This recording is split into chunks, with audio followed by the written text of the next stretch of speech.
Indrani ma'am, chat বক্সটা disable করলাম, হ্যাঁ। আচ্ছা স্যার, ঠিক আছে। ওকে, সো গুড আফটারনুন এভরিওয়ান। আশা করি সবাই ঠিক আছেন। তো এই যে ক্লাসটা, এটা ইজেডও 4 ক্লাস হওয়ার কথা, মানে প্র্যাকটিক্যাল যেটা পেপার আপনাদের আছে ফার্স্ট ইয়ারে, ইজেডও 4 প্র্যাকটিক্যাল পেপার। আর সেই পেপারটা সম্পর্কে আমি বিগত একটা ক্লাসে, যেহেতু প্র্যাকটিক্যাল তো আর ডেমনস্ট্রেশন বা এই ধরনের অনলাইন এভাবে কন্ডাক্ট করা সম্ভব নয়, but we are actually focusing on the theoretical part of that practical that you are in, মানে that you are actually having in your syllabus. সেই সিলেবাসের মধ্যে যে সমস্ত প্র্যাকটিক্যাল টপিক গুলো আছে, সেগুলো আমি আগে একটা ক্লাসে যেমন ডিসকাশনের সময় বলেছি যে আপনাদের আছে, প্রথমে আছে ডিসেকশন পার্ট এই পেপারটায়। সেখানে আরশোলা স্যাম্পল ডিসেকশন করার একটা পার্ট আছে, আরশোলা স্যাম্পল ডিসেকশন এবং রিডিউস সিলেবাস অনুযায়ী সেখানে সেই স্যাম্পলের আরশোলা ডিসেকশনের পর তার রিপ্রোডাক্টিভ পার্ট গুলো আমাদের বার করতে হবে, এবং তার কিছু একটা মাইনর ডিসেকশনও আছে আরশোলার আপনাদের সিলেবাসের মধ্যে, that is the mouth parts of the cockroaches. আর তার সঙ্গে অন্যান্য আরো কিছু, যেমন মাছের একটা পিটুইটারি সেটা পর্যবেক্ষণের একটা পার্ট আছে। এই ধরনের কিছু ডিসেকশন গুলো আছে। তার সঙ্গে আপনাদের যে পার্টটা এই পেপারে আছে সেটা হচ্ছে identification of different samples that can be coordinates and that can be non-coordinates as well। এবং তার সঙ্গে আর কিছু আছে যে adaptive feature of few animals, কিছু স্যাম্পল আপনাদের সিলেবাসের মধ্যে অন্তর্ভুক্ত করা হয়েছে। সেই তাদের কি কি, মানে adaptive feature means to cope up with the changing environment around any animal. আশেপাশের পরিবেশগত বিভিন্ন পরিবর্তনের কারণে বা পরিবেশগত নির্দিষ্ট কিছু বৈশিষ্ট্য থাকার কারণে আন্ডারগো ফিউ এভলিউশনারি চেঞ্জেস। কিছু এভলিউশনারি চেঞ্জেস এর মধ্যে দিয়ে তারা কিছু নতুন ফিচার অ্যাডাপ্ট করে। আর সেই ফিচার বা বৈশিষ্ট্যগুলো অ্যাডাপ্ট করার পর তারা কি করে না, সেই পরিবেশের সঙ্গে খাপ খাইয়ে, মানে ন্যাচারাল সিলেকশন যখন হয় তখন তারা যে সার্ভাইভ করতে পারবে, মানে সার্ভাইভাল তাদের হবে সেই মুহূর্তে পরিবেশের মধ্যে, সেটা এনশিওর করে সেই সমস্ত চেঞ্জেস গুলো। তো বিশেষ সেই ধরনের কিছু ক্যারেক্টারিস্টিক সম্পর্কেও আপনাদের এই পেপারে আলোচনা করার বিষয় আছে। এবার অ্যানিমাল স্যাম্পল যখন আমরা আলোচনা করব বা অ্যানিমাল স্যাম্পলের যখন আইডেন্টিফিকেশন করব, সেই ক্ষেত্রে তাহলে আমার তো প্রথমে ট্যাক্সোনমিক্যাল গ্রুপগুলো সম্পর্কে ওয়াকিবহল হওয়া অনেক বেশি জরুরি।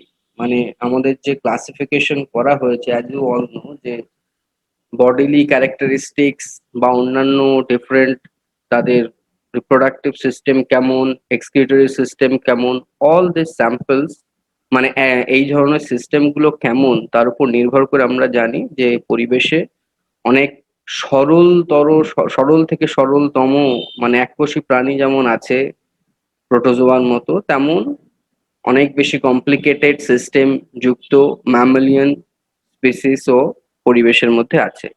তো এই পুরো গ্রুপগুলোকে ক্লাসিফাই করা হয়েছে ডিফারেন্ট ট্যাক্সাতে, ডিফারেন্ট গ্রুপে, বিভিন্ন ভাবে অ্যানিমেল কিংডমকে ভাগ করা হয়েছে। প্রথমে অ্যানিমেল কিংডম আলাদা আলাদা, যেমন আপনারা জানেন যে লিনিয়ারিয়ান হায়ারার্কি অনুযায়ী বিভিন্ন ট্যাক্সাতে তাদেরকে বৈশিষ্ট্য অনুযায়ী ভাগ করা হয়। ট্যাক্সোনমি কোনো একজন সায়েন্টিস্ট করে গেছেন, এবং সেইটা যে ফলো করা হয় মানে আমাদের বইগুলোতে বা আমাদের যখন আমরা ক্লাসিফিকেশন করবো তা নয়। ডিফারেন্ট ট্যাক্সোনমিস্ট, ডিফারেন্ট সায়েন্টিস্ট, ডিফারেন্ট এরাতে আলাদা আলাদা নতুন নতুন ক্যারেক্টারিস্টিক্স এর উপর ডিপেন্ড করে বিভিন্ন রকম ভাবে ক্লাসিফাই করেছে, মানে গ্রুপের নামকরণ করেছেন যে এই কোনো একটা অ্যানিমালকে আমি এইভাবে শ্রেণীতে ভাগ করব, তাদের আমি আর কোনো সাব ক্লাস বা উপশ্রেণীতে ভাগ করছি না। আবার কোনো কোনো ট্যাক্সোনমিস্ট তারা সেই অ্যানিমাল গুলোকে শ্রেণীতে রাখার পর আবার তাদের মধ্যে শ্রেণীকে আবার ভাগ করেছেন, হয়তো দুটো বা তিনটে বা আরো বেশি ভাগে সাব ক্লাসের মধ্যে। তো এমন ভাবে ডিফারেন্ট ক্লাসিফিকেশন করা হয়েছে। আমরা আপনাদের স্টাডি মেটেরিয়ালের যে পার্ট, যেভাবে ক্লাসিফিকেশনটা আছে সেই ক্লাসিফিকেশনটাই ফলো করব। তো সেই ক্লাসিফিকেশন পড়ার ক্ষেত্রে আমি আপনাদের ইজেডও ওয়ান মানে অ্যানিমেল ডাইভার্সিটির যে পেপার আছে সেই পেপারটার মোট 3টে ক্লাস নিয়েছিলাম। আর সেই 3টে ক্লাসের মধ্যে তো পুরো ইন ডিটেল সমস্ত ক্লাসিফিকেশন গুলো স্বাভাবিকভাবেই আলোচনা করা সম্ভব হয়। অ্যানিমাল ক্লাসিফিকেশন করতে গেলে আপনাকে কিন্তু ইজেডও ওয়ান পেপার ভালো করে জানতে হবে। ইজেডও ওয়ান পেপার না জানলে, বা if we don't know how what are the different groups of animals, what are the different aspect of classification, বা ডিফারেন্ট সায়েন্টিস্ট যেটা ফলো মানে যাদেরকে আমরা ফলো করবো ক্লাসিফিকেশনের ক্ষেত্রে, তার জন্য আমার মনে হয়েছে যে ইজেডও ওয়ান পেপারটা আপনাদের বেশি করে জানা দরকার। তো সেজন্য আমি যেটা করব যে ইজেডও ওয়ান এর যে সমস্ত গ্রুপ গুলো আছে, যে ক্লাসিফিকেশন গুলো আমি ইন ডিটেল আলোচনা করতে পারিনি গ্রুপগুলোকে, বা বিভিন্ন যে অ্যানিমেল গ্রুপগুলো আছে সেই ক্লাসিফিকেশন গুলো দেখিয়ে বা সেটা একটু আলোচনা করে নিয়ে তারপর we will move into the different samples that are included in your syllabus. সেই স্যাম্পল গুলো ইনক্লুড করে কিভাবে এবার তাদেরকে আমরা আইডেন্টিফাই করতে পারি সেইটা আমরা দেখার চেষ্টা করব। So this thing so this EZO four paper is actually, আমি যেভাবে এগোচ্ছি যে this will be a combination of EZO one and EZO four paper, because EZO ওয়ানে আপনাকে ডিটেল ক্লাসিফিকেশন গুলো পড়তে হচ্ছে, দেন ইজেডও ফোর এ প্র্যাকটিক্যাল পার্টে স্যাম্পল গুলো আইডেন্টিফিকেশন করা হচ্ছে। আজকে আমার দুটো ক্লাস আছে, এখন একটা আপনাদের সঙ্গে 5টায়, তারপর 8টায় আপনাদের সঙ্গে আরেকটা আছে, আর কালকে একটা আছে।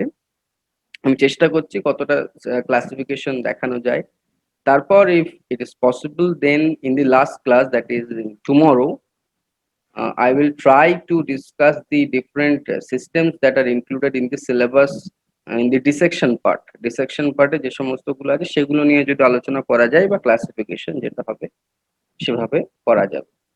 তো প্রথম আমি যে ক্লাসগুলো 3টে নিয়েছিলাম ইজেড ওয়ানে, সেখানে আমি আই থিঙ্ক যেটা প্রোটোজোয়া বা এককোষী প্রাণী যেগুলো আছে তাদের ক্লাসিফিকেশনটা আমরা ডিটেলসে পড়েছিলাম, বাট পরিফেরার ডিটেলস ক্লাসিফিকেশনটা পড়া হয়নি। তো প্রথমে আমি সেখান থেকেই শুরু করি, এসএলএম থেকেই।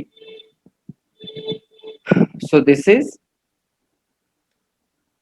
যেটা যেভাবে ক্লাসিফিকেশন এসএলএম এ করা হচ্ছে আমরা সেটাই ফলো করব, এবং এসএলএম টা যেহেতু বাংলা ভার্সনে আছে আমি সেটাই ফলো করার চেষ্টা করছি।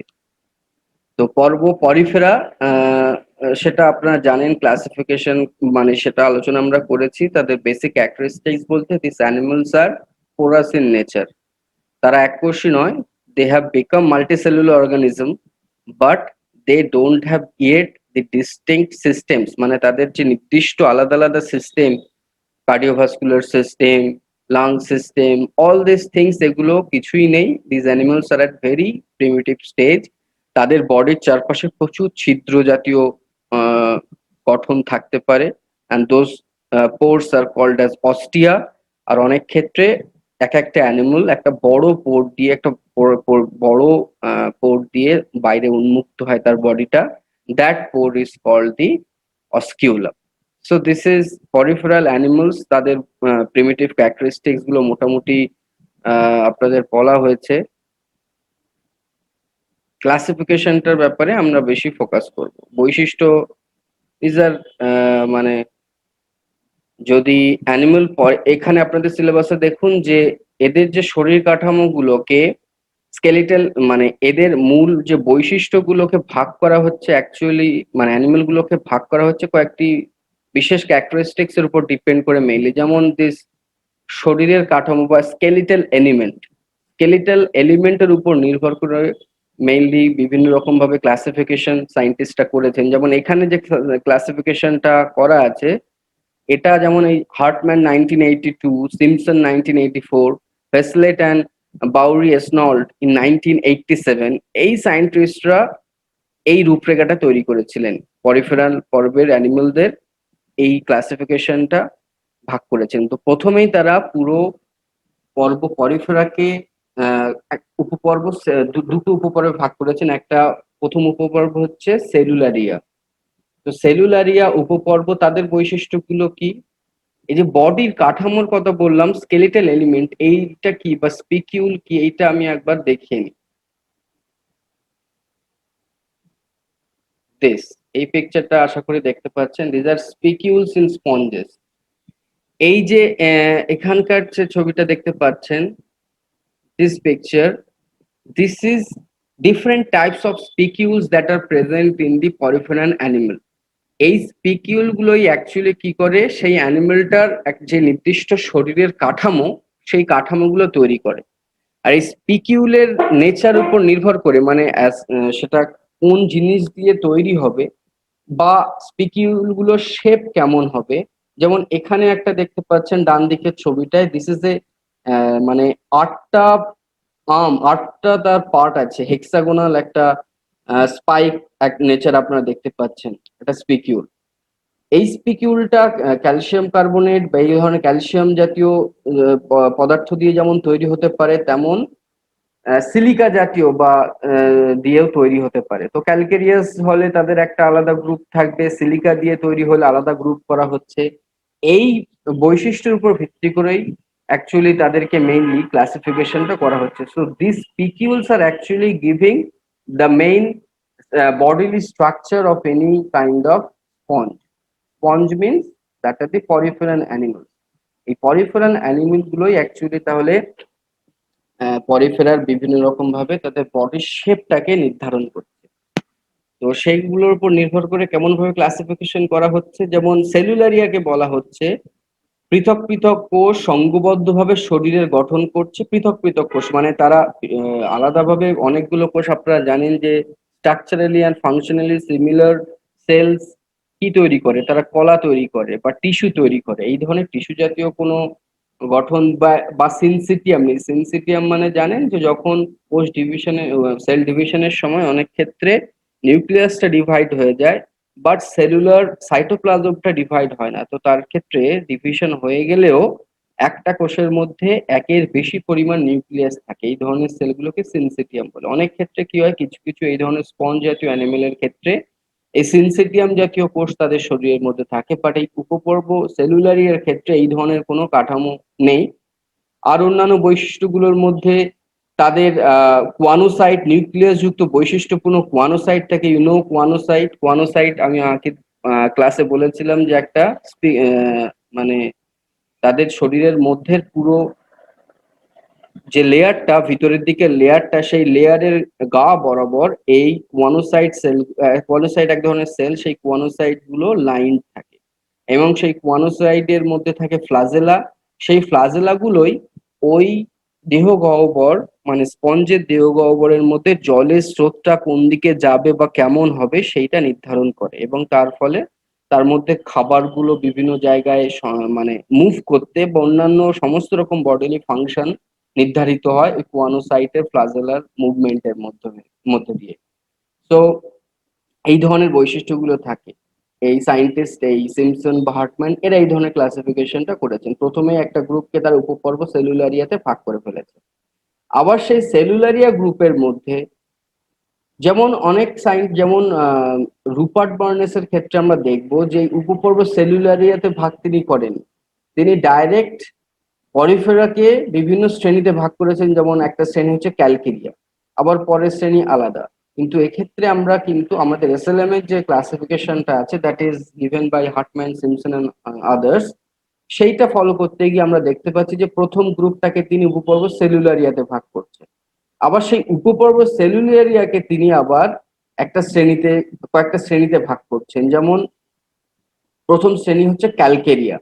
অন্তত এই শ্রেণী পর্যন্ত যেন আমাদের ব্যাপারটা ক্লিয়ার থাকে, আমাদের ধারণা। হয়তো উপশ্রেণীটাও পুরোটা আমরা হয়তো মনে রাখতে পারছি না, বাট এই শ্রেণী পর্যন্ত অ্যানিমালের ক্লাসিফিকেশন আমাদের অবশ্যই জানতে হবে।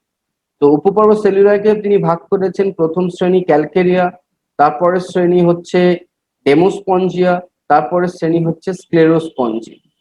ঠিক আছে, তো এই উপপর্ব তাহলে সেলুলারিয়া তিনটে শ্রেণী পাচ্ছি। আবার ক্যালকেরিয়াকে তাহলে ভাগ করলে প্রথমে আমি যেমন বলেছিলাম যে স্পিকিউলের কথা, তো নাম শুনেই বোঝা যাচ্ছে যে চুন স্পঞ্জ বা ক্যালকেরিয়া স্পঞ্জ এগুলো চুন জাতীয় পদার্থে নির্মিত। মানে ওই যে স্পিকিউল গুলো যাদের বডির যে স্ট্রাকচারটা তারা তৈরি করছে, that are made up of like spicules, calcareous spicule, যে স্পিকিউল গুলো যেগুলো চুন জাতীয় কাঠামো দিয়ে তৈরি। আর এই স্পিকিউল গুলো একে অপরের থেকে বিচ্ছিন্ন হয়ে থাকে। যে স্পিকিউল গুলো বড় আকারের হয় তাদেরকে মেগাস্ক্লেরি বলে, আর যেগুলো ছোট আকারের হয় তাদেরকে মাইক্রোস্ক্লেরি হিসেবে বলা হয়। এবং আরেকটা যেটা আছে পরিফেরাল অ্যানিমালের ক্ষেত্রে আমরা দেখেছিলাম যে ক্যানেল সিস্টেম, নালিকা তন্ত্র একটা ইম্পর্টেন্ট পার্ট, মানে একটা স্পেশাল ক্যারেক্টারিস্টিক যেটা ইভলভ করেছে পরিফেরাল অ্যানিমালদের মধ্যে। কারণ এদের মধ্যে যেহেতু অন্যান্য এক্সক্রিটরি সিস্টেম বা রেসপিরেটরি সিস্টেম বা অন্য এই ধরনের যত সিস্টেম আছে সেই সিস্টেমগুলো আলাদা করে ডেভেলপ করেনি, কিন্তু তাদের মধ্যে আছে ক্যানাল সিস্টেম। সেই ক্যানাল সিস্টেমের মাধ্যমে বাইরে থেকে জল প্রবেশ করে এবং ওই কোয়ানোসাইটের ফ্লাজেলার বিটের মাধ্যমে বস্টিয়ার মধ্যে দিয়ে জল প্রবেশ করে, সেটা জল প্রবেশ করলে তার মধ্যে যে খাবারগুলো সেগুলো ফ্লাজেলা দিয়ে তারা গ্রহণ করে এবং বাকি জলটাকে তারা আবার বাইরে বার করে দেয়। তো এই যে পাঁচটা সরলভাবে বলতে গেলে, so this is the function of the canal system. এবং সেই ক্যানাল সিস্টেম আমরা দেখেছি যে তিন রকম ক্যানাল সিস্টেম আমরা যখন পড়েছিলাম, asconoid, syconoid and leuconoid. Asconoid being the most simple form of the canal system, সেটা আরেকটু বেশি জটিল হয়েছে সাইকোনয়েড ফর্মে। And the most develop form of the canal system is of course the leuconoid type of canal system. তো এই canal সিস্টেমের presence বা অ্যাবসেন্স, কি ধরনের ক্যানাল সিস্টেম সেই স্পঞ্জের মধ্যে আছে বা একটা গ্রুপ অফ স্পঞ্জের মধ্যে আছে, সেটার উপর ডিপেন্ড করেও কিন্তু পরিফেরাকে বিভিন্ন ভাগে ভাগ করা গেছে। যেমন এই শ্রেণী ক্যালকেরিয়ার মধ্যে আমরা দেখতে পাচ্ছি যে all the three types of canal system, that is the asconoid, syconoid and leuconoid, all these three type of canal systems are present in this calcarea class. আবার সেই ক্যালকেরিয়া ক্লাসকে সায়েন্টিস্টরা তিনটে উপশ্রেণীতে ভাগ করেছেন। একটা উপশ্রেণী ক্যালকেনিয়া, আর একটা উপশ্রেণী ক্যালকোরোনিয়া, আর একটা উপশ্রেণী ফ্যারিট্রোনিডা, আর একটা উপশ্রেণী হচ্ছে স্ফিংটোজোয়া। বাট আমি বলবো যে শ্রেণী পর্যন্ত, যদি ক্যালকেরিয়া পর্যন্ত অন্তত ক্লাসিফিকেশন অবশ্যই, মানে শ্রেণী পর্যন্ত যত ক্লাসিফিকেশন আছে পরে সেগুলো অবশ্যই জানা দরকার। আচ্ছা, তাহলে শ্রেণী ক্যালকেরিয়াকে যে উপশ্রেণীতে ভাগ করেছেন, একটা হচ্ছে ক্যালসিনিয়া, লার্ভা ফ্লাজেলা যুক্ত ফাঁপা বলের মতো। আর এই উদাহরণগুলো কোন গ্রুপের মধ্যে, কোন শ্রেণীর মধ্যে পড়ছে অ্যানিমালটা, সেটা কিন্তু we need to have a clear idea. যেমন ক্ল্যাথ্রিনা বা লিউসেটা, এটা অবশ্যই পরিফেরা। তারপরে তারা উপপর্ব সেলুলারিয়ার মধ্যে পড়ছে, তারপর তারা শ্রেণী ক্যালকেরিয়ার মধ্যে পড়ছে, এবং সর্বশেষে তাদেরকে ভাগ করা যাচ্ছে উপশ্রেণী ক্যালসিনিয়ার মধ্যে। সো এইটা আমি যখন জানবো তাহলে আমি কিন্তু ক্ল্যাট্রিনার ক্লাসিফিকেশনটা জানতে পারলাম। আবার আরেকটা উপশ্রেণী হচ্ছে ক্যালকারোনিয়া, আবার সেটার এক্সাম্পল হচ্ছে স্কাইফা। আরেকটা হচ্ছে ফ্যারিট্রোনিডা, তার একটা উদাহরণ হচ্ছে পেট্রোজোমা। এইভাবে জানতে হবে। তো একটা শ্রেণী হচ্ছে দিস ইজ ক্যালকেরিয়া, যার স্পেকিউল গুলো আমরা দেখতে পাচ্ছি। দিজ আর কার্বনেট, মানে চুন জাতীয়, ক্যালসিয়াম কার্বনেট জাতীয় পদার্থ দিয়ে তাদের স্পেকিউল গুলো বা বডলি ফর্ম গুলো তৈরি হচ্ছে। এখানে আমরা দেখতে পাচ্ছি আর এক ধরনের ক্লাস, সেটা হচ্ছে ডেমোস্পঞ্জি। এদের দেখতে পাবেন যে স্পেকিউল গুলো সেগুলো আবার স্পঞ্জিন সূত্র। আমি বলেছিলাম যে তিন ধরনের, এই স্পেকিউল গুলো তিন ধরনের পদার্থ দিয়ে তৈরি হতে পারে। First one being the calcium carbonate আর চুন জাতীয় পদার্থ, দ্বিতীয় হচ্ছে সিলিকা জাতীয় পদার্থ, বা আরেকটা হচ্ছে স্পঞ্জিন সূত্র। স্পঞ্জিন পদার্থ দিয়ে তৈরি আরেক ধরনের জিনিস দিয়ে এই স্পিকিউল গুলো তৈরি হতে পারে। তো এই শ্রেণী ডেমোস্পেঞ্জিয়ার ক্ষেত্রে আমরা দেখতে পাচ্ছি দুই ধরনের স্পিকিউল থাকতে পারে, either spongin fibers or this the spicule that are made up of silica বা সিলিকা নির্মিত স্পিকিউল। এই দুই ধরনের থাকে। এর মধ্যে দেখতে পাচ্ছেন ক্যালকেরিয়া স্পিকিউল কিন্তু এর মধ্যে নেই, মানে ক্যালসিয়াম কার্বনেট বা চুন নির্মিত কোনো ধরনের স্পিকিউল এদের মধ্যে নেই। তো আর এদের নালিকা ওদের ক্ষেত্রে যেমন দেখতে পাচ্ছিলেন যে তিন ধরনের নালিকা সংগঠনই দেখা যাচ্ছে, বাট এদের ক্ষেত্রে শুধুমাত্র লিউকোনয়েড ক্যানাল সিস্টেমটার প্রেজেন্স আমরা দেখতে পাই। টোটাল শ্রেণী ডেমোস্পঞ্জিয়াকে আবার কয়েকটা উপশ্রেণীতে ভাগ করা হচ্ছে, যেমন হোমোস্ক্লিরোমরফা, টেট্রাকটিনোমরফা, সেরেক্টোনিমরফা। এই তিনটে উপশ্রেণীতে আবার ভাগ করা হচ্ছে। সেই উপশ্রেণীর মধ্যে আবার উদাহরণ আছে, যেমন হেমোস্ক্লিরোমরফার মধ্যে যে তাদের যে স্পিকিউল গুলো বা স্পঞ্জিন যে ফাইবার গুলো, সেগুলো দেখতে পাচ্ছেন that are of equal length, সমান দৈর্ঘ্যের রশ্মি বা বাহু বিশিষ্ট টেট্রাক্সন স্পিকিউল দ্বারা গঠিত। আচ্ছা, স্পিকিউল আমি যেমন ছবিতে দেখিয়েছিলাম যে তার 6টা এন্ড আছে বা 6টা স্পিকিউল মানে 6টা তার আর্ম আছে বলতে গেলে, তাহলে সেটা হতো হেক্সাসকন। বাট দিস হেমোস্ক্লিরোমরফা এদের সবগুলোর ক্ষেত্রে দেখতে পাচ্ছেন টেট্রাসকন বা 4টে আর্ম থাকবে সেই স্পিকিউলে। এই ধরনের অ্যানিমালের উদাহরণ হচ্ছে অস্কারেলা। So this is one sub class of the class Demostheni. আরেকটা সাব ক্লাস উপশ্রেণী হচ্ছে টেট্রাক্টিনোমরফা, তার উদাহরণ হচ্ছে ক্লিওনা।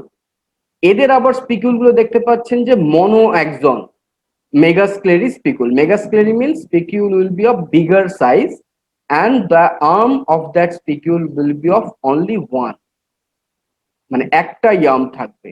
তো তাদের উদাহরণ হচ্ছে ক্লিওনা। তাহলে আমরা এ পর্যন্ত দুটো শ্রেণী পেয়েছি, একটা শ্রেণী হচ্ছে ক্যালকেরিয়া আর একটা হচ্ছে ডেমোস্পঞ্জি।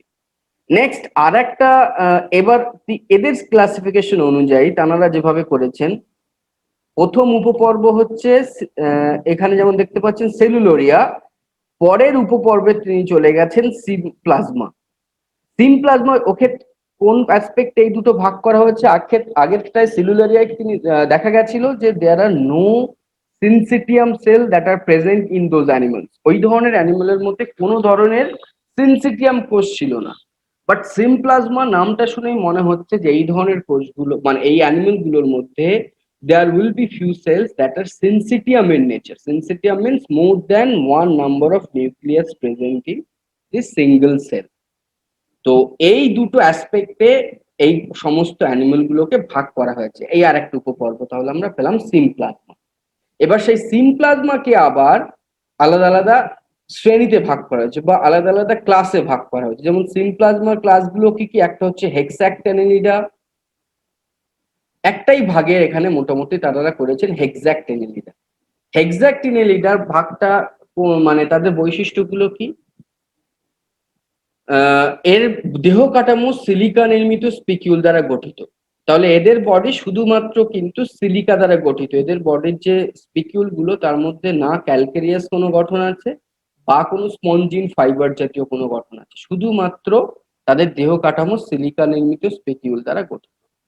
আচ্ছা, হেক্সাক্টেনিলিডা নামটা শুনে মনে হচ্ছে তাদের যে স্পিকিউল গুলো 6 red, those will be of 6 red বা 6টি রশ্মিযুক্ত ট্রাইঅ্যাক্সন স্পিকিউল।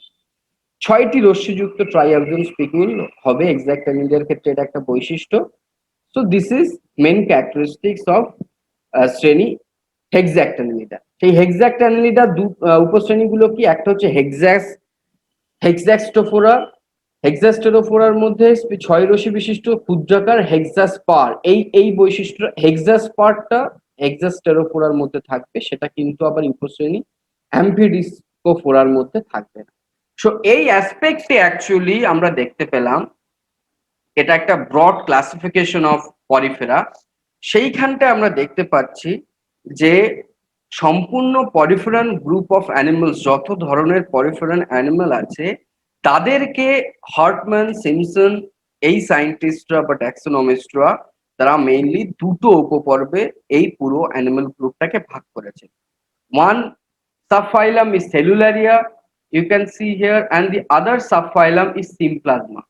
সেলুলারিয়ার ক্ষেত্রে নাম থেকেই শোনা যাচ্ছে সেলুলারিয়া বা সেল কথাটা এসছে। So this cells are will not be in associated form or তাদের মধ্যে কোনো রকম সিনসিটিয়াম ফর্ম কোনো রকম নেই। যত রকমের যতগুলো সেল সেই অ্যানিমেল গুলোর মধ্যে আছে তার মধ্যে কোনো সিনসিটিয়াম নেচারের সেল নেই। বাট মানে পরের যে উপপর্ব বা সিমপ্লাজমার ক্ষেত্রে কিন্তু সিনসিটিয়াম গ্রুপ অফ অ্যানিমেলস আছে, পরিফেরা আছে। এবার এই পুরো সেলুলারি উপপর্বকে কয়েকটা শ্রেণীতে ভাগ করা গেছে, যেমন ক্যালকেরিয়া, যাদের স্পিকিউল গুলো মেইনলি ক্যালকেরিয়াস নেচারের হয়। পরের শ্রেণীটা হচ্ছে ডেমোস্পঞ্জি, যাদের যে স্পিকিউল গুলো বা বডি কাঠামো যেটা ছবিতে আপনারা দেখলেন সেগুলো হয়তো বা স্পঞ্জিন ফাইবার বা সিলিকা দিয়ে তৈরি হবে, হয় স্পঞ্জিন ফাইবার দিয়ে তৈরি হবে না তো সিলিকা দিয়ে তৈরি হবে। আর একটা এবার এই দুটো শ্রেণীতেই মেইনলি ভাগ করেছেন। আর একটা শ্রেণী আরেকটা ছিল সেটা হচ্ছে স্ক্লেরোস্পঞ্জি, এটা প্রবাল বা এরা সাধারণত আর আরেকটা অ্যাসপেক্ট যেটা ছিল সেটা হচ্ছে তাদের ক্যানাল সিস্টেম। যেমন প্রথম যে দেখতে পাচ্ছেন যে এই ক্যালকেরিয়ার ক্ষেত্রে ৩ ধরনের নালিকা বিন্যাসে আছে, বাট অন্যান্য শ্রেণীগুলোর মধ্যে আবার কিন্তু সমস্তগুলো নেই। তো এই মূল বিভিন্ন রকম অ্যাসপেক্টের উপর পুরো পরিফেরার ক্লাসিফিকেশনটা করা হয়।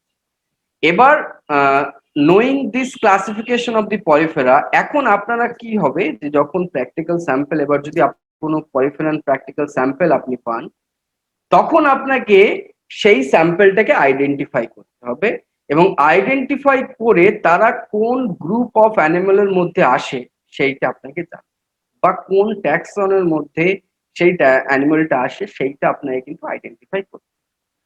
এটা যদি মানে যেমন ভাবে আপনাদের এলসিএস প্রোগ্রাম হয় বা ল্যাবরেটরি কাম ইভালুয়েশন সেশন যখন হয়, আপনারা জানেন যে 12 দিনের একটা প্র্যাকটিক্যাল প্রোগ্রাম হয় একটা নির্দিষ্ট স্টাডি সেন্টারে। সেখানে হলে আপনাকে একদম নির্দিষ্টভাবে এই স্যাম্পল গুলো আপনাকে প্রথমে চিনতে হতো, প্রথমে আপনাকে বিভিন্ন ক্লাসের মধ্যে দিয়ে সেই প্র্যাকটিক্যাল স্যাম্পল গুলোকে চেনানো হতো। তারপর একটা পরীক্ষার দিন আপনাকে কিন্তু সেই স্যাম্পলটাকে আপনার কাছে আননোন হিসেবে থাকতো। যখন আননোন হিসেবে থাকবে প্রথমে আপনাকে স্যাম্পলটা দেখে আইডেন্টিফাই করতে হবে। এবার আইডেন্টিফাই করার পর প্রথমে সেটা কোন পর্ব পরিফেরার মধ্যে আদৌ পড়ছে কিনা, সেটা যদি পড়ে তাহলে আপনাকে প্রথমে কেন পরিফেরার মধ্যে পড়ছে বা কোন বৈশিষ্ট্যগুলো দেখে আপনি পরিফেরার মধ্যে সেই অ্যানিমেলটাকে রাখছেন সেটা আপনাকে লিখতে হবে। তারপর কোন উপপর্বের মধ্যে আপনি রাখবেন, সেটা যদি উপপর্ব যদি না জানেন তাহলে কোন শ্রেণীর মধ্যে আপনি রাখবেন সেটা আপনাকে ক্লাসিফাই করতে হবে।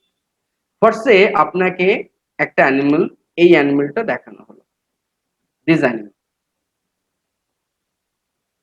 যখন মেইনলি দিস আর মানে পরিফেরানরা মেইনলি দিস আর তো ম্যারাইন অ্যানিমেল, সামুদ্রিক প্রাণী। তো যখন তারা একদম সমুদ্রের মধ্যে থাকে, উপরের ছবিটা যখন দেখছেন তেমন ভাবেই একটা তারা প্রকৃতিতে বা নেচারে ন্যাচারাল ফর্মে তারা এভাবে থাকে। বাট যখন আপনাকে ল্যাবরেটরি স্যাম্পলের মধ্যে থাকবে সেটা হয়তো এর কোনো একটা পার্ট আপনার একটা জারের মধ্যে প্রিজারভেটিভ দিয়ে সেটা সংরক্ষিত করা থাকবে, আপনার সেটা দেখতে হবে, দেখার পর সেটা আইডেন্টিফাই করতে হবে। তো suppose this is a sycon, right? This is a sycon. Sycon কিন্তু সমুদ্রের পরিবেশের মধ্যে এভাবেই থাকে, এভাবেই দেখতে হয়। তো এই সাইকনটা আপনি দেখলেন, এবার আপনাকে এটাকে আইডেন্টিফাই করতে হবে।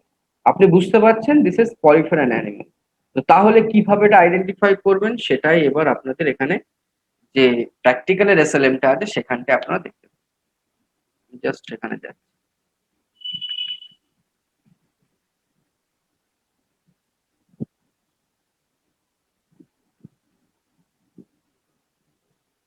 এখানে তো আপনাকে সাইকন বা স্কাইফা এই স্যাম্পলটা দেখানো হয়েছে। তো আপনি দেখে বুঝতে পারছেন যে স্যাম্পলটা পরিফেরা, এই স্যাম্পলটা এই স্যাম্পলটা পরিফেরা। তো সেটাকে এবার আপনি কিভাবে লিখবেন, না এভাবে প্রথমে বৈশিষ্ট্য যে দেহ কোষীয় গঠনযুক্ত প্রতিসম অরীয়ভাবে মানে অপ্রতিসম বা অরীয়ভাবে প্রতিসম হয়। এই ক্যারেক্টারিস্টিক্স গুলো কিন্তু আপনারা যেটা এক্ষুনি আমরা পড়াশোনা করলাম পরিফেরার ক্যারেক্টারিস্টিক সেগুলোই। তো সেই পরিফেরার ক্যারেক্টারিস্টিক্স গুলো লিখছি। যেমন এখানে দেহে অসংখ্য নালিকা থাকে, তারা নালিকা তন্ত্র গঠন করে, ক্যানাল সিস্টেম গঠন করে। কোন ক্যানাল সিস্টেম কি বৃত্তান্ত বা এর ডিটেলসটা কি সেগুলোর মধ্যে আমরা যাচ্ছি না। তো এগুলো সবগুলোই হচ্ছে কিন্তু পরিফেরা ক্যারেক্টারিস্টিক। স্পিকিউল যেগুলো আমরা এক্ষুনি আলোচনা করলাম, তাদের যে অন্তঃকঙ্কাল বা আমাদের শরীরের মধ্যে যেমন হাড় দিয়ে বা বোনস আমাদের বডি স্ট্রাকচারটা তৈরি করে, এদের সেই স্পিকিউল গুলো সেই স্ট্রাকচারটা তৈরি করছে। এবার আমি যদি জানি না কোন গ্রুপ, তাহলে আমি তো বি সেফ আমি লিখছি ক্যালকেরিয়াস বা সিলিসিয়াস বা স্পঞ্জিল তন্তু, 3 রকমের জিনিস দিয়েই হয়তো অন্তঃকঙ্কালটা তৈরি। ওকে, এবার আমি জানি যে there R few specific cells that are present only in poriferan animals. What are those cells? Monocytes, amoebocytes, pinacocytes, scleroblast cell. এই ধরনের সেলগুলো, এই ধরনের কোষগুলো এই অ্যানিমালটির মধ্যে দেখা যায়। ওকে, আরেকটা হচ্ছে কি যে পৌষ্টিকতন্ত্র বা বিশেষ শ্বাসযন্ত্র বা অন্যান্য যে অঙ্গ বা তন্ত্র এগুলো অনুপস্থিত। তো আমি এই যে ক্যারেক্টারিস্টিক্স গুলো আছে, this characteristics are of a sample that belong to phylum Porifera. তো এটা লেখার পরে আমি লিখলাম তাহলে পর্ব পরিফেরা। স্কাইফার কথাই লিখছি। ওকে, তাহলে পর্ব লেখা হয়ে গেল, এখানে উপপর্বটা স্কিপ করা হয়েছে আপনাদের এসএলএম এ ইজেড4 এর। সেক্ষেত্রে এবার বলা হচ্ছে তারা কোন শ্রেণীর মধ্যে আসে। কোন শ্রেণী না, আপনি জানেন যে স্কাইফা ক্যালকেরিয়াস শ্রেণীর মধ্যে পড়ে। তো ক্যালকেরিয়াস শ্রেণীর মধ্যে যখনই আসছে তখন আপনাকে তাহলে ক্যালকেরিয়াস এর ক্যারেক্টারিস্টিক্স, শ্রেণী ক্যালকেরিয়াস এর ক্যারেক্টারিস্টিক্স এখানে লিখতে হবে। সেই ক্যারেক্টারিস্টিক্স গুলো কি, যে ক্যালকেরিয়াস বা ক্যালসিয়াম পদার্থ ঘটিত স্পিকিউল নির্মিত কাঠামো, মানে এদের যে বডি কাঠামো বা যে bodily structure, that is made up of calcium component, calcareous spicule দিয়ে তৈরি। এটা হচ্ছে একটা ক্যারেক্টারিস্টিক্স। আর নেক্সট হচ্ছে এই যে স্পিকিউল গুলো, সেই স্পিকিউল গুলো মনোএক্সন বা একক্ষীয়, ট্রাইঅক্সন বা ত্রিঅক্ষীয় এবং টেট্রাএক্সন বা চার অক্ষ প্রকৃতির হয়। মানে এইগুলো এই এই এই স্পিকিউল গুলো আমরা যেভাবে আলোচনা করেছি ডিফারেন্ট শেপের হয়, ডিফারেন্ট আকৃতির, আপনারা দেখেছেন ছবিতে। তো এই ক্যারেক্টারিস্টিক্স গুলো are exclusive characteristics of class Calcarea. তো আপনি প্রথমে সাইকনকে প্রথমে বললেন যে এই ক্যারেক্টারিস্টিক্স গুলোর মাধ্যমে প্রকাশ পায় যে এটা পর্ব পলিফেরার মধ্যে আসে। পরের এই ক্যারেক্টারিস্টিক্স গুলো দিয়ে আমরা তাহলে আলোচনা করলাম যে এই অ্যানিমালটা শ্রেণী ক্যালকেরিয়ার মধ্যে আসে। এবার আপনি উপশ্রেণীর মধ্যে যাবেন। ক্যালকেরিয়ার বিভিন্ন উপশ্রেণী আছে, আপনারা জানেন, যখন আমরা পড়েছি যে উপশ্রেণী ক্যালকেরিয়ানের। এবার ক্যালকেরোনিয়া উপশ্রেণীর ক্যারেক্টারিস্টিক গুলো আপনি লিখছেন, যেমন অ্যাম্ফিব্লাস্টুলা প্রকৃতির লার্ভা। এদের যে লার্ভাল ফর্ম তার নাম হচ্ছে অ্যাম্ফিব্লাস্টুলা প্রকার। এই লার্ভার ফর্মটা অ্যাম্ফিব্লাস্টুলা টাইপ হয়। দেন কোয়ানোসাইট কোষ নিউক্লিয়াসের সামনের দিকে অবস্থান করে, মানে কোয়ানোসাইট কোষে নিউক্লিয়াস সামনের দিকে অবস্থান করে, এটা আরেকটা ক্যারেক্টারিস্টিক্স এই ধরনের অ্যানিমেল গুলোর ক্ষেত্রে।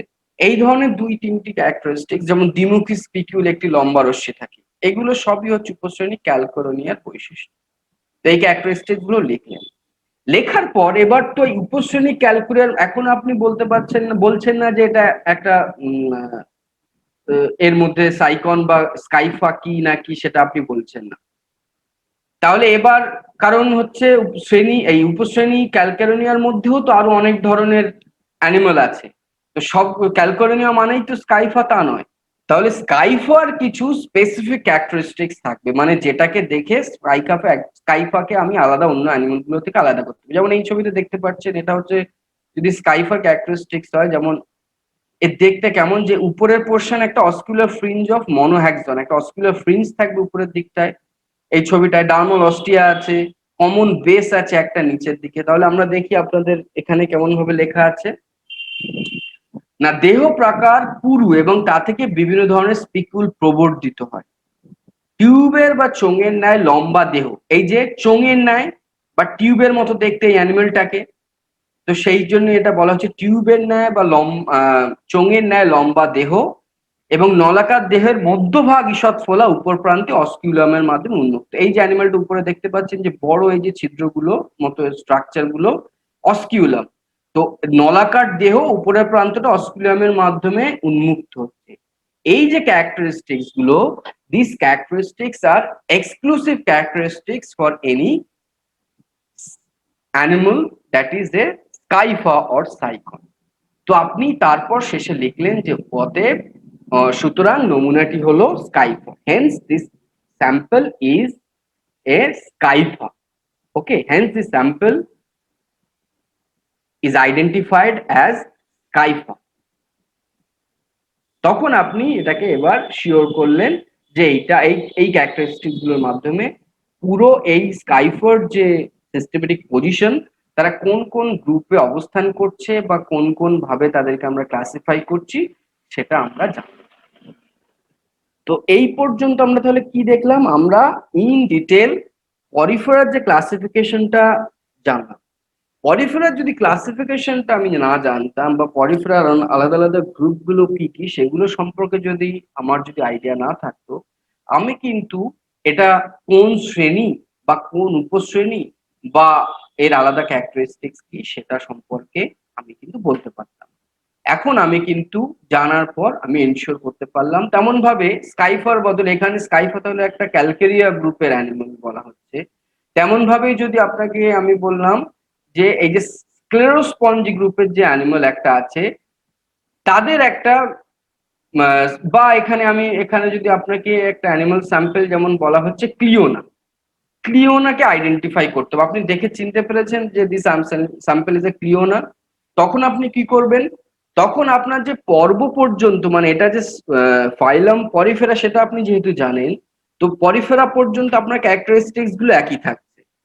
তারপর ক্যারেক্টারিস্টিক্সটা চেঞ্জ হচ্ছে কোথায়? কারণ ক্লিওনাটা কিন্তু আর ক্যালকেরিয়াস ক্লাসের মধ্যে নেই, এটা তখন চলে যাচ্ছে ডেমোস্পঞ্জি ক্লাসের মধ্যে বা শ্রেণী ডেমোস্পঞ্জির মধ্যে। সেই ক্ষেত্রে এবার ডেমোস্পঞ্জি গ্রুপের ক্যারেক্টারিস্টিক্স গুলো আপনাকে সেখানে লিখতে হবে বা জানতে হবে।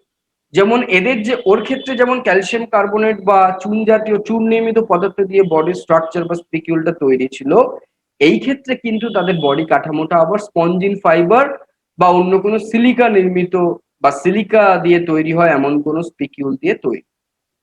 তো এইখানে আপনার ক্যারেক্টারিস্টিক্স চেঞ্জ হয়ে গেল। আবার উপশ্রেণীর ক্ষেত্রেও আপনার ক্যারেক্টারিস্টিক্স ক্লিওনা যেহেতু টেট্রাক্টিনোমরফার মধ্যে পড়ে, তখন আপনাকে এই টেট্রাক্টিনোমরফা ক্যারেক্টারিস্টিক সেখানে লিখতে হবে। সেখানে প্রথমেই আসবে যে টেট্রাএক্সন বা মনোএক্সন মেগাস্ক্লেরিস স্পিকিউল দ্বারা এরা গঠিত হবে। এটা হচ্ছে টেট্রাক্টিনোমরফা ক্যারেক্টারিস্টিক।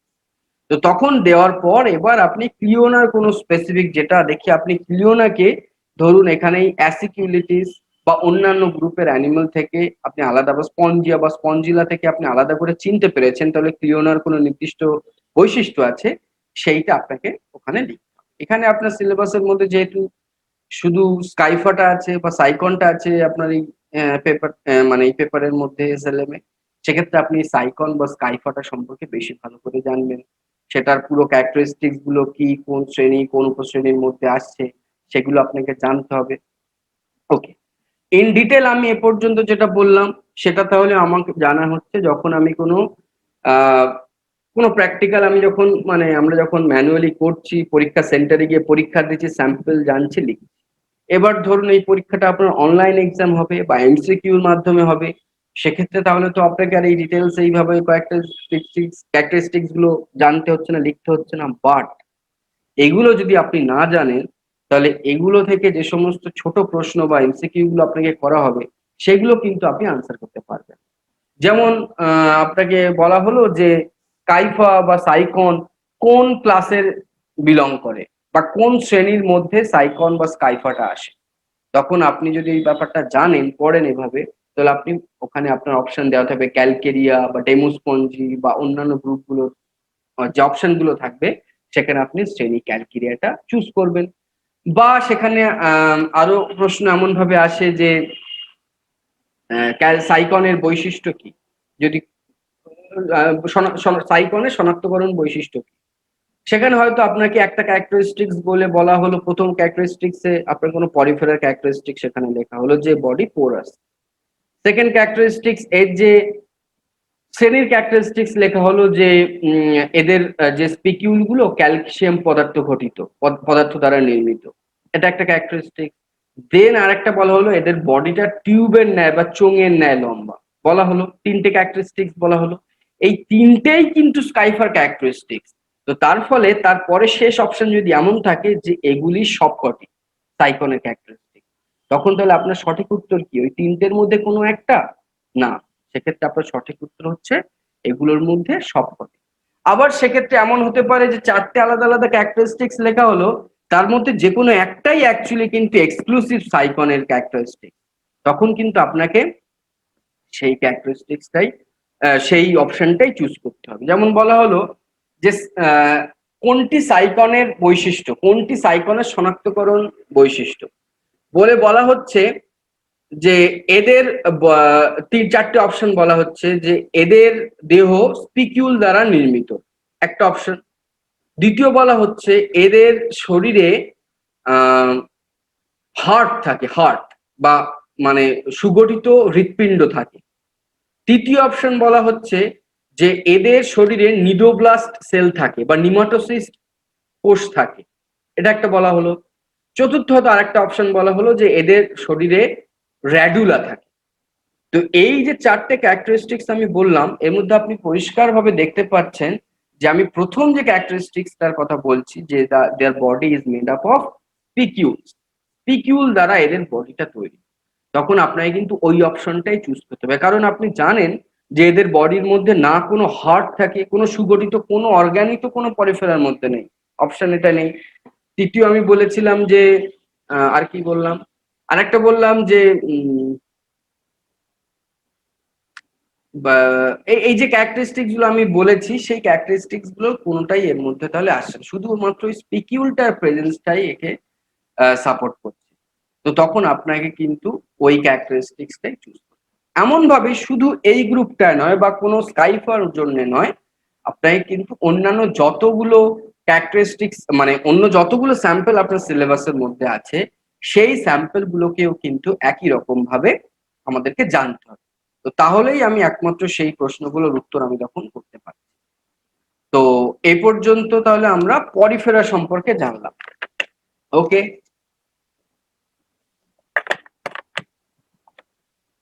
পরিফেরা জানার পর আমরা আরেকটা গ্রুপের মধ্যে আসছি, দ্যাট ইজ ফাইলাম নিডেরিয়া। নিডেরিয়া ফাইলাম সম্পর্কে আমরা তাহলে এবার আলোচনা করি। তো নিডেরিয়া ফাইলাম জানার জন্য আমি প্রথমে ডিটেল জানতে গেলে আমাকে, যেমন এখানে একটা উদাহরণ দেওয়া আছে, ওবেলে। ওবেলে একটা নিডেরিয়া, কিন্তু এই ওবেলিয়াটার যে নিডেরিয়া, কিন্তু তারা কোন পর্ব তো বুঝতে পারছি নিডেরিয়া, বাট কোন এই নিডেরিয়ার মধ্যে কোন শ্রেণী বা কি বৃত্তান্ত তার আছে, সেগুলো জানতে গেলে তাহলে আপনাকে আবার কোথায় ফিরতে হবে? সেগুলো জানতে গেলে আপনাকে আবার ইজেডও ওয়ানে ফিরতে হবে, যেখানে অ্যানিমাল ক্লাসিফিকেশন সম্পর্কে আলোচনা করা হয়েছে। তো সেই পরিফেরার নিডেরিয়ার ক্লাসিফিকেশন আমরা এবার নেক্সট দেখি।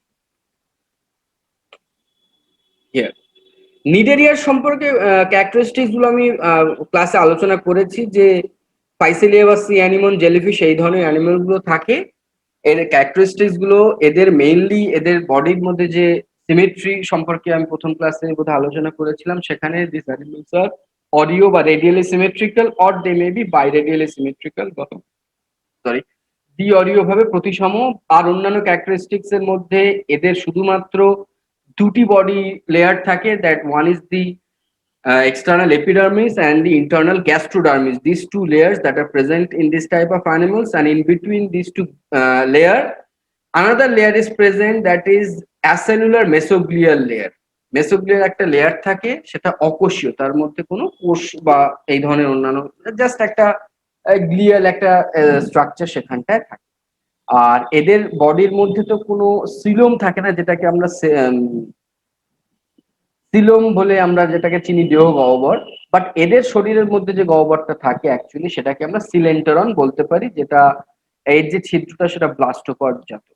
আর এদের মধ্যে কি থাকে আমরা সবাই জানি, যে নিডিলের মধ্যে একটা স্পেসিফিক ক্যারেক্টারিস্টিক্স আছে, একটা বিশেষ ধরনের কোষ থাকে, দ্যাট ইজ নিমাটোসিস কোষ। এই নিমাটোসিস ধরনের আণুবীক্ষণিক কোষ বা মাইক্রোস্কোপিক সেলস, সেটা এই অ্যানিমাল গ্রুপের মধ্যে থাকবে, এবং এদের সাধারণত এপিডার্মিসে এই কোষগুলো থাকে। So these are all characteristic statocyst নামক একটা সেন্সরি অর্গান বা সংবেদী অঙ্গ এদের থাকে। আর একটা হচ্ছে এদের জনন দুই রকম হতে পারে, যৌন বা অযৌন জনন। আর এদের বডিতে যে জীবন চক্র, তার মধ্যে দুটো দশা দেখা যায়, একটা হচ্ছে মেডুসয়েড দশা, যেটা জলের মধ্যে ভেসে বেড়াতে পারে, আর একটা হচ্ছে পলিপ দশা, যেটা জলের মধ্যে ভেসে বেড়াতে পারে না, তারা কোনো একটা জায়গায় স্টাক বা আটকে থাকে। তো these are main characteristics of phylum Cnidaria. এবার এই ফাইলাম নিডেরিয়াকে এবার আমি কোন, এখানে আমি কাদের ক্লাসিফিকেশন আলোচনা করছি আপনার এসএলএম অনুযায়ী, যেমন আছে পার্কার এবং হ্যাসওয়েল, মার্শাল বা উইলিয়ামস সম্পাদিত 1972 text books of zoology invertebrate volume 1 থেকে এই যে ক্লাসিফিকেশনের চার্টটা নেওয়া হয়েছে, এবং এই ক্লাসিফিকেশনটা আপনাকে ফলো করতে হয়েছে আপনার এসএলএম অনুযায়ী। তো সেই ক্লাসিফিকেশন মানে এই সায়েন্টিস্টরা বা এই ট্যাক্সোনমিস্টরা এই ক্লাসিফিকেশনটা করেছে। সেই ক্লাসিফিকেশন যদি আমি ফলো করি, তো the whole phylum Cnidaria is classified into or three classes: class Hydrozoa, class Scyphozoa and class Anthozoa. এই তিনটে ক্লাসে বা শ্রেণীতে সম্পূর্ণ ফাইলামকে ভাগ করা হয়। তার মধ্যে আপনারা দেখতে পাচ্ছেন যে আবার এই অ্যান্থোজোয়া যে শ্রেণীটা আছে, দিজ আর মোস্টলি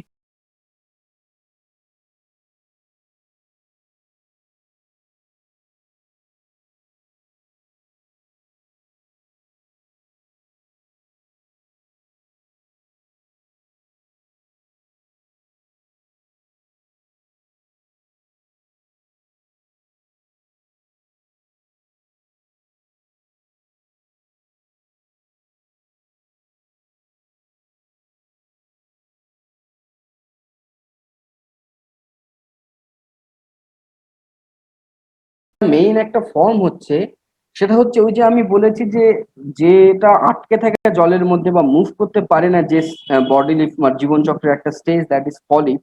আর একটা হচ্ছে মেডুসা, যেটা জলের মধ্যে আমব্রেলার মতো তাদের একটা ভেলম থাকে, সেই ভেলামে দিয়ে তারা জলের মধ্যে ভেসে বেড়ায়। তো এই পলিপ আর মেডুসা এই দুটো দশার কোনটি অ্যাকচুয়ালি আছে সেই অ্যানিমেলের মধ্যে উপস্থিত, তার উপর নির্ভর করে ব্রডলি এই শ্রেণীর ক্লাসিফিকেশনটা বা ক্লাসগুলোকে ডিভাইড করা হয়। প্রথমটা হচ্ছে হাইড্রোজোয়া। এদের ক্যারেক্টারিস্টিক্স হচ্ছে এরা অ্যানিমেল গুলো তারা একা একা যেমন ভাবে বসবাস করতে পারে, আবার তারা দলবদ্ধভাবে একটা কলোনি ফর্ম করেও তারা জলের মধ্যে, জলের তলে মেনলি এরা তো সব জলজ প্রাণী বা ম্যারাইন অ্যানিমেল, সামুদ্রিক প্রাণী। তো তারা জলের মধ্যে এই এককভাবে অবস্থান করছে অথবা দলবদ্ধভাবে অবস্থান করছে। ওকে, যেটা আমি বললাম যে ব্রডলি এদের বেশিরভাগ অ্যানিমেল গুলোই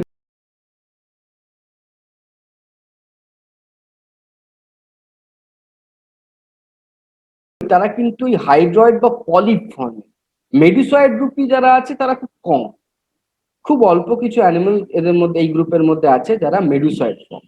আর কি ক্যারেক্টারিস্টিক্স আছে, সিলেন্ট্রনের অগ্রস্থ একটোডাম দ্বারা ঘেরা স্টোমোডিয়াম অংশ নেই। স্টোমোডিয়াম মানে যে পার্টটা থেকে মুখটা তৈরি হয়, তো সেই মুখমণ্ডলের পার্টটা সিলেন্ট্রনের সামনের পোর্শনের স্টোমোডিয়াম অংশটা এদের মধ্যে নেই। এগুলো হচ্ছে ক্যারেক্টারিস্টিক্স। আর মেসোগ্লিয়া যে সেটা অকোষীয়, মেডুসা ক্ষুদ্রাকৃতির, পরিধি বরাবর অন্তর্ভাগ যুক্ত থাকে ভেলাম বলে। আর মুখছিদ্র যেটা পোর্শনটা, তার চারপাশে কোর্সিকা আছে। বেশিরভাগটা সামুদ্রিক জলে থাকে, মানে তারা নোনা জলে পাওয়া যায়। বাট কিছু কিছু স্পিসিস এর মধ্যে আছে, এই গ্রুপের মধ্যে এমন আছে যারা মিষ্টি জলে বা স্বাদু জলেও পাওয়া যায়। তো এটাই হচ্ছে মেইন শ্রেণী হাইড্রোজোয়ার বৈশিষ্ট্য এইগুলো। উদাহরণ কি, এই উদাহরণগুলো আপনাদের জানতে হবে। একটা হচ্ছে হাইড্রা ভালগারিস, আর একটা হচ্ছে ওবেলিয়া জেনিকিউলাটা। So this is one class of so this is one class of the phylum Nidaria, শ্রেণী হাইড্রোজোয়া, যার এই সমস্ত ক্যারেক্টারিস্টিক গুলো আপনি পাচ্ছেন। আরেকটা শ্রেণী হচ্ছে স্কাইফোজোয়া। যেমন আগেরটায় এই যে যখনই আপনি হাইড্রোজোয়া পড়ছেন সেখানে দেখছেন বেশিরভাগই পলিপ ফর্মের। স্কাইফোজোয়ার ক্ষেত্রে যেমন দেখতে পাচ্ছেন প্রধানত এরা মেডুসা রূপী প্রাণী, এরা কিন্তু জলে ভেসে বেড়ানো অ্যানিমেল। এই যেমন আপনার হাইড্রার ছবি আপনার একটু ইমাজিন করলেই পাবেন যে হাইড্রা একটা জায়গায় স্টাক হয়ে আছে, একটা জায়গায় জলের মধ্যে আটকে আছে। বাট এই মেডুসয়েড ফর্ম এর মধ্যে যে অ্যানিমেল, যেমন অরেলিয়া বা পাইলেমা পুলমো, এই ধরনের যে অ্যানিমেল গুলো তারা কিন্তু জলের মধ্যে ভেসে বেড়ায়, এরা মেডুসয়েড রূপী।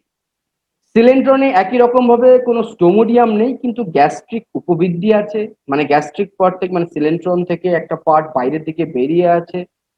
জেলির মতো মেসোগ্লিয়ায় কিছু অ্যামিবোসাইট আছে। আগের গ্রুপটায় দেখবেন কোনো কোষ নেই, অকোষীয়, বাট এর মধ্যে কিছু অ্যামিবোসাইট জাতীয় সেল কিন্তু আছে। আর হচ্ছে মেডুসার পরিধি বরাবর কোর্সিকা আছে, অনুপ্রস্থ বিভাজন দ্বারা মেডুসা উৎপন্ন করে। সকল প্রাণী সামুদ্রিক, এর ক্ষেত্রে কেউ কিন্তু কোনো প্রাণী কিন্তু স্বাদু জলে বা মিষ্টি জলে বা পুকুরের জল বা এই ধরনের জলে আপনি পাবেন। তো this is exclusive characteristics, this are the exclusive characteristics of class Scyphozoa. উদাহরণ হচ্ছে অরেলিয়া। লাস্ট ক্লাস যেটা এর ক্ষেত্রে আছে সেটা হচ্ছে শ্রেণী অ্যানথোজোয়া। এর ক্যারেক্টারিস্টিক্স গুলো কি, একই রকম ভাবে অধিকাংশ এর ক্ষেত্রে কিন্তু, যেমন আমি অ্যানথোজোয়ার কথা প্রথমেই বলেছিলাম, this are mainly coral form. আর কোরাল আপনারা জানেন যে অনেকগুলো অ্যানিমেল তার একসঙ্গে একটা কলোনি ফর্ম করে থাকে, দলবদ্ধ অবস্থায় তারা অবস্থান করে জলের নিচে। তারা একা একা কোনো অ্যানিমেল, কোনো একটা গ্রুপ অবস্থান করছে সেটা খুব কম সংখ্যা হয়, তাহলে অধিকাংশই দলবদ্ধ প্রাণী। আর কিছু থাকে যারা একক অবস্থায় বসবাস করে। ওকে, এর ক্ষেত্রে সমস্ত অ্যানিমেল গুলোই কিন্তু পলিপ, বা তারা একটা জায়গায় স্টাক, তারা মুভ করতে পারে না জলের মধ্যে এখান থেকে ওখানে। আর অন্যান্য ক্যারেক্টারিস্টিক্স গুলো হচ্ছে মুখপ্রান্ত চ্যাপ্টা, কোর্সিকাগুলি মুখগহ্বরকে ঘিরে রাখে। আর এই আহ, মুখে মুখ যেমন স্টোমোডিয়াম পার্টটা, যে পোর্শন থেকে মুখটা তৈরি হয়, সেই পার্ট কিন্তু আগের দুটো শ্রেণীতে ছিল না, বাট এর ক্ষেত্রে এই স্টোমোডিয়ামটা থাকে বা গালেট থাকে। আর সেই গালেটে সিলিয়াযুক্ত খাঁজ বা সাইফোনোগ্লিফ থাকে। তো দিজ আর মেন ক্যারেক্টারিস্টিক্স, এগুলো সকলই সামুদ্রিক প্রাণী। শ্রেণী অ্যানথোজোয়াকে আবার দুটো ভাগে ভাগ করে। যে সাইফোনোগ্লিফের কথা যেটা বললাম, কি সাইফোনোগ্লিফ হচ্ছে একটা সিলিয়েটেড একটা গ্রুপ, একটা খাঁজ যার মধ্যে প্রচুর সিলিয়া অবস্থান করে। এটা সাধারণত সি অ্যানিমেল বা কোরাল জাতীয় অ্যানিমেলের মধ্যে দেখা যায়। আর এরা কি করে, এরা বাইরে থেকে খাবার টাবার গুলো, এদের মেন কাজ হচ্ছে রেসপিরেশন, মানে বাইরের জল যখন ঢুকছে সেখান থেকে রেসপায়ার করা, আর জলের বাইরে থেকে যে জলটা গ্রহণ করছে বা খাবারগুলো বা জিনিসপত্রগুলো গ্রহণ করছে সেগুলোর মাধ্যমে শরীরের মধ্যে একটা প্রেশার বা ইন্টারনাল প্রেশার, যে একটা প্রেশার, সেই প্রেশারটাকে মেনটেন করা হচ্ছে এই যে সাইফোনোগ্লিফের কাজ বা গ্যালেটের কাজ। এই সাইফোনোগ্লিফটা তাহলে আপনি অ্যানথোজোয়া গ্রুপের অ্যানিমেলের মধ্যে দেখতে পাচ্ছেন, অন্যগুলোর মধ্যে দেখতে পাচ্ছেন না। দুটো উপশ্রেণী আছে হেক্সাকুলারিয়ার মধ্যে, একটা হচ্ছে এই অ্যানথোজোয়ার মধ্যে, একটা হচ্ছে হেক্সাকুলার কোরালিয়া বা জো অ্যান্থেরিয়া। এদের বৈশিষ্ট্য হচ্ছে কোর্সিকা বা মেসেন্টারি সংখ্যায় বেশি, 6-এর গুণিতক সংখ্যায় থাকে, আর সাধারণত দুটো সাইফোনোগ্লিফ থাকে, এদের অন্তঃকঙ্কলে কোনো স্পিকিউল থাকে না। তো দিস আর দি ক্যারেক্টারিস্টিক্স। এর এক্সাম্পল হচ্ছে অ্যাডামসিয়া বা অ্যাস্ট্রামাগিয়া, এই ধরনের যে সমস্ত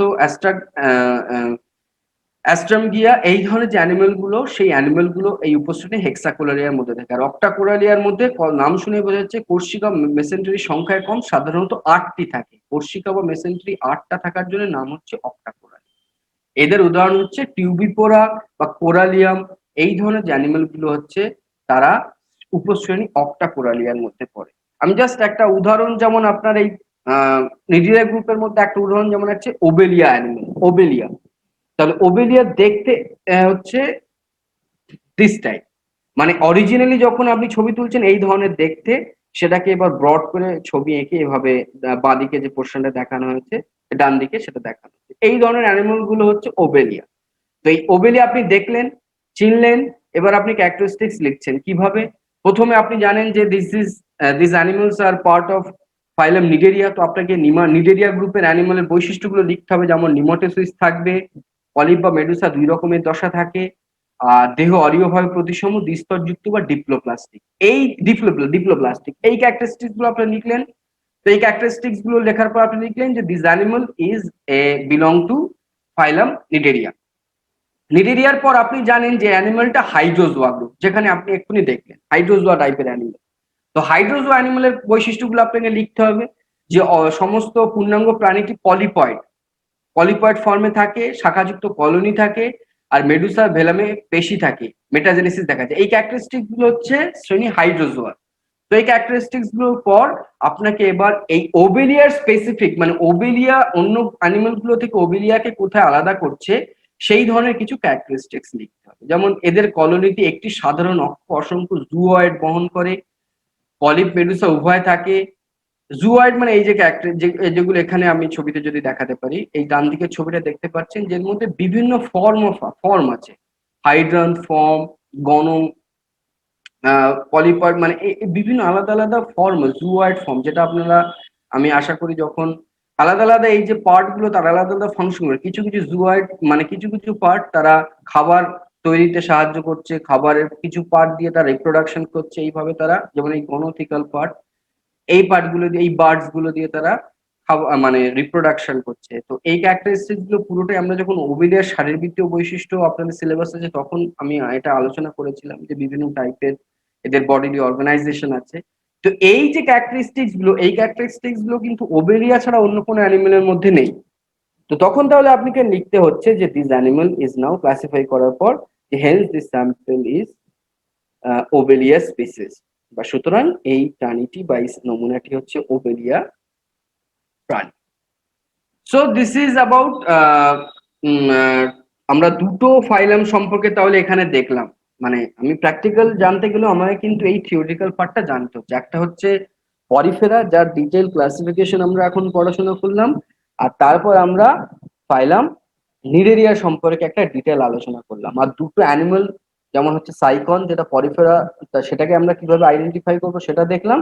আর এক্ষেত্রে আমরা ওবেলিয়া অ্যানিমেলটাকে কিভাবে আইডেন্টিফাই করছি, তাকে কিভাবে সিস্টেমেটিক পজিশনে রাখছি, সেই পার্ট দুটো আলোচনা করলাম। I think this is now কিছুটা হলেও আমি ক্লিয়ার করতে পেরেছি। তো ওকে, আই উইল, মানে এই ক্লাসে আমি এই পর্যন্ত স্টপ করব।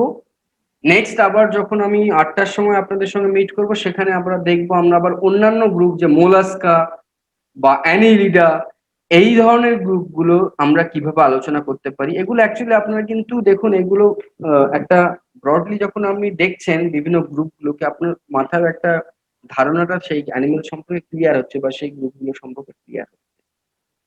তো এমসিকিউ আসতে পারে এখান থেকে যে কোনো রকম, যদি এমসিকিউ পরীক্ষা হয়, আর যদি ব্রড আপনাকে এলসিএস হয় কোনো মানে যেমন ভাবে এলসিএস হয়, সেখানেও কিন্তু আপনাকে এভাবে অ্যানিমাল স্যাম্পলকে আইডেন্টিফাই করতে হবে।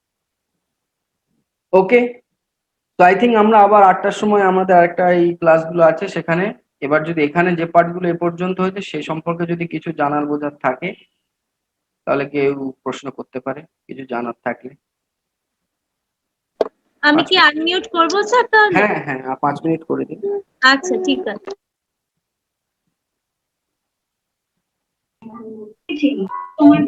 Hello sir. হ্যাঁ বলুন। স্যার বলছি আমি প্রথম ক্লাসটা মিস করে গেছি, একটু যদি সেটা সম্পর্কে একটু কিছু বলেন, যদি ডিসকাস করেন। প্রথম কোনটা? প্র্যাকটিক্যাল ক্লাস ইজ 4 না? হ্যাঁ, প্রথম প্র্যাকটিক্যাল ক্লাস। প্রথম প্র্যাকটিক্যাল ক্লাসে আমি ডিটেল আলোচনা করেছিলাম যে কোন পার্টগুলো আছে। সেখানে আপনাদের বিভিন্ন অ্যাকচুয়ালি প্র্যাকটিক্যাল ক্লাস তো থিওরি দিয়ে এভাবে হয় না। প্র্যাকটিক্যাল ক্লাস প্র্যাকটিক্যাল প্রেজেন্স থাকতে হবে, প্র্যাকটিক্যাল মানে সিনারি ল্যাব থাকতে হবে, স্যাম্পল থাকতে হবে। তো সেই জায়গা তো আমরা এখন পৌঁছতে পারছি না। We are virtually doing practical class literally. তো সেই ক্ষেত্রে আমি আলোচনা করেছিলাম যে বিভিন্ন ডিসেকশন গুলো করতে গেলে কোন মানে ডিসেকশন আপনাদের যেগুলো আছে সেগুলো করার জন্য কোন জিনিসগুলো ধারণা আপনাদের থাকতে হবে, ডিসেকশন বিভিন্ন পার্ট গুলো কি সে অ্যানিমেলের সেটা সম্পর্কে জানতে হবে। আর তারপর আমি এই স্যাম্পল গুলো সম্পর্কেই আলোচনা করছিলাম যে এগুলো কিভাবে আইডেন্টিফাই করা যায়। কিন্তু এখন আমরা ব্রডলি সেটা পড়ছি যে আমরা প্রথমে আমরা ইজেডো 1টাও বেশি ক্লাস করার সুযোগ পাই না, সেই জন্য ইজেডো 1টার সঙ্গে এটা কোরিলেট করে পড়ার চেষ্টা। ওকে স্যার বলছিলাম এক্সামের ব্যাপারটা একটু বলতে পারবেন স্যার? হ্যাঁ, এক্সামের ব্যাপারে আপনাদের খুব তাড়াতাড়ি নোটিফাই করা হবে, আপনারা পড়াশোনা করতে থাকুন। ওকে ওকে স্যার স্যার প্র্যাকটিক্যাল পরীক্ষার সম্বন্ধে একটু জানতে চেয়েছিলাম, মানে হ্যাঁ কি হ্যাঁ, ওই পরীক্ষা সম্পর্কে সবকিছু নোটিফিকেশন আসবে, ওয়েবসাইট সবাই ফলো করতে থাকো। মানে মানে প্র্যাকটিক্যাল পরীক্ষায় যে প্রশ্নগুলো আসবে মানে সেই সম্বন্ধে সেটাই। সেটাই আমি বললাম তো, এতক্ষণ আমি সেগুলো আলোচনা করছিলাম যে প্র্যাকটিক্যাল যদি মানে যেমন ভাবে প্র্যাকটিক্যাল এলসিএস এর মাধ্যমে যেটা হয় প্রোগ্রাম, পুজোর সময় যেটা 12 দিনের প্রোগ্রাম থাকে, সেখানে হলে আমরা এই স্যাম্পল গুলো যেভাবে করতাম, দেখতাম, চিনতাম, তারপর সেটাকে আইডেন্টিফাই হয়ে পরীক্ষা হতো, আমাদের লিখতে হতো ক্যারেক্টারিস্টিক গুলো। আর যদি যদি ভার্চুয়ালি মানে যদি সেখানে সেরকম ভাবে এলসিএস না হয়, যদি এমসিকিউ মাধ্যমে যেভাবে পরীক্ষা হচ্ছে অনলাইন এক্সাম, সেখানে এই সমস্ত জায়গার যে কোনো জায়গা থেকে কোনো একটা প্রশ্ন আসতে পারে যে কোন গ্রুপে বিলং করে, কি দেখে অ্যানিমেলটাকে চেনা যাচ্ছে, বা এই ধরনের কোশ্চেন এখান থেকে আসতে পারে। এমসিকিউ যেমন হয় মাল্টিপল চয়েস কোশ্চেন। স্যার সিনসিটিয়ামটা একটু বলবেন? সিনসিটিয়াম হচ্ছে যে সমস্ত আমরা জানি এক একটা মানে নর্মাল সিচুয়েশনে একটা কোষের মধ্যে একটা নিউক্লিয়াস থাকে, ঠিক আছে? অনেক ক্ষেত্রে একটা সেলের মধ্যে কোনো কারণে দুটো বা তার বেশি যদি নিউক্লিয়াস থাকে, those cells are called syncytium cell. তখন এই ধরনের সেল হতে পারে। আমরা জানি নর্মাল সেল ডিভিশনের প্রসেস সেলের প্রথমে নিউক্লিয়াসটা ডিভাইড করে, নিউক্লিয়াস ডিভাইড হয়ে গেলে তারপর তার সাইটোপ্লাজমিক একটা প্লেট তৈরি হয়, সাইটোপ্লাজমটাও ডিভাইড করে একটা সাইটোপ্লাজমের পার্ট একটা নিউক্লিয়াস নিয়ে চলে যায়, আর একটা সাইটোপ্লাজমের পার্ট আর একটা নিউক্লিয়াস পায়। এটা হচ্ছে নর্মাল প্রসেস। আর অনেক কি হয় যে নিউক্লিয়াস ডিভিশন হয়ে গেছে কিন্তু সেই সেলটার সাইটোপ্লাজম ডিভাইড করলো না। তো এই ধরনের ক্ষেত্রে অ্যাকচুয়ালি আমরা কিন্তু সিনসিটিয়াম কোষ পাই। ওকে পলিফেরোসার ব্যাপারটা বলবেন? স্যার একটুখানি স্যার কোনো বই কিনতে হবে? স্যার অ্যাটেন্ডেন্সের ব্যাপারটা একটু বলুন। স্যার প্র্যাকটিক্যাল জুলজির উপর কোনো বই কিনতে হবে?